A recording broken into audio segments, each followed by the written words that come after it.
आत्मा कभी मिटती नहीं है, बस वो एक शरीर को छोड़कर दूसरे शरीर में अपना वास कर लेती है। जब किसी की मृत्यु होती है तो उस समय बस केवल व्यक्ति का जो पंचतत्वों से बना हुआ शरीर होता है वही समाप्त होता है।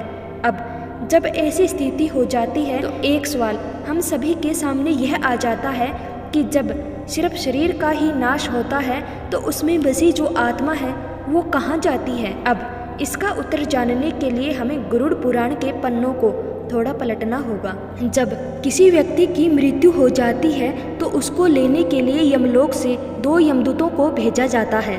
ये जो यमदूत होते हैं ये देखने में काफ़ी ज़्यादा भयंकर होते हैं। जो व्यक्ति पुण्य करने वाले होते हैं उनके प्राण निकलने में ज़्यादा कठिनाई नहीं होती है और उनके प्राण आसानी से निकल जाते हैं।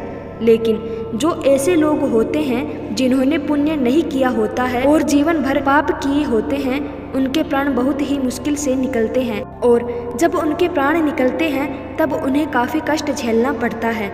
बस इसी के बाद आत्मा का यमलोक का सफ़र शुरू हो जाता है और यमदूत आत्मा को यमलोक तक ले जाते हैं। जैसे ही यमदूत आत्मा को लेने आते हैं वैसे ही आत्मा शरीर को छोड़ देती है। आत्मा को ले जाकर यमदूत यमलोक में 24 घंटे तक रखते हैं। उसके बाद उस वक्त में आत्मा को ये दिखाया जाता है कि उसने जीवन में कौन कौन से अच्छे और कौन कौन से खराब कर्म किए हैं। फिर उसको उसी घर में छोड़ दिया जाता है जहाँ उसका जीवन व्यतीत हुआ होता है। यानी जब तक 13वीं नहीं होती तब तक 13 दिनों तक आत्मा अपने परिजनों के साथ ही रहती है।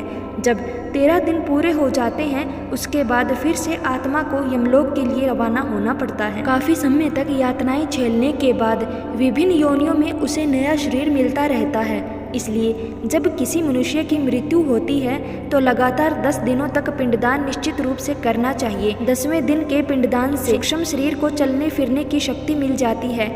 मृत्यु के 13वें दिन दोबारा से यमदूत उस आत्मा को ले जाते हैं और फिर शुरू होती है वैतरणी नदी की यात्रा। वैतरणी नदी को पार करने के लिए पूरे 47 दिन लग जाते हैं। उसके बाद ही जीवात्मा यमलोक पहुंचती है। इसी बीच उसे 3 अलग अलग मार्ग दिए जाते हैं। एक मार्ग स्वर्गलोक का होता है, दूसरा मार्ग नरकलोक का और तीसरा मार्ग पितरलोक का होता है।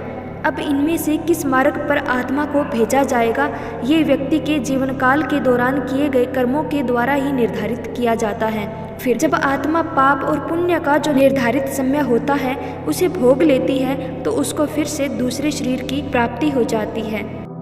आपको ये वीडियो कैसी लगी आप हमें कमेंट में ज़रूर बताएं ताकि आपके लिए हम इस प्रकार की वीडियो और ला सकें। ऐसी ही भक्ति में वीडियो देखने के लिए आप हमारे चैनल को सब्सक्राइब जरूर करें। धन्यवाद।